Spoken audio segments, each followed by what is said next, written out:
We're going to try something new this year. We are not going to have a kids play in church like we have the last few years. We're going to have our kids play out on the grass.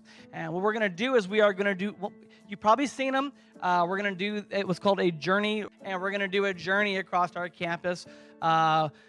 Weather permitting, it's going to be a walk. If it's to whatever, we'll move it. It'll be a drive, whatever. You know, might be indoors if it's super terrible outside.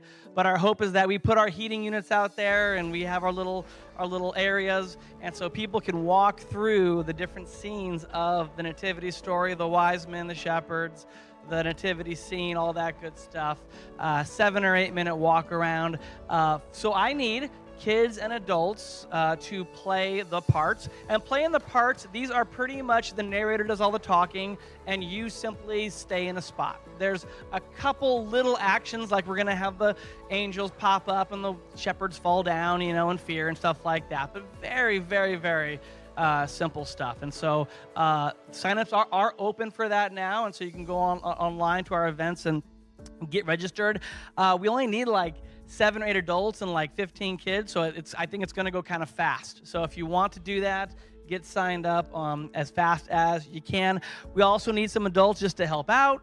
In the weeks to come, we're going to have a few more things like maybe baking some cookies and things like that, overseeing the hot chocolate kind of thing. We learned that during Trunk or Treat. You got to have the hot chocolate ready to go, dialed in, stuff like that. I do also need one more thing. We're going to begin the walk with kind of, you know, the glitz and glamour of Christmas, and contrast that with the humility of Jesus and the light coming into the darkness. And so I want to begin with kind of a really cool walk through a very well lit up place. So I'm looking for Christmas blow-ups, Christmas lights, to kind of contrast that with the first century scene. And it'd just be fun to walk through a really cool lights display.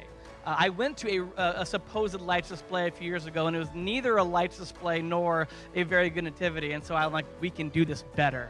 So if you're open to donating, if you have some of those front lawn displays that you're not using anymore, you donate to that kind of the glitz and glam portion of the walk, or you'd be open to donating specifically to that, so we can go purchase those things, let me know. I'm looking for light. I want it to be kind of a bright light walkthrough. So if you have those things, let me know. I believe the date on that is Friday, December 15th. We just need folks to sign up and be ready to plug in on that day.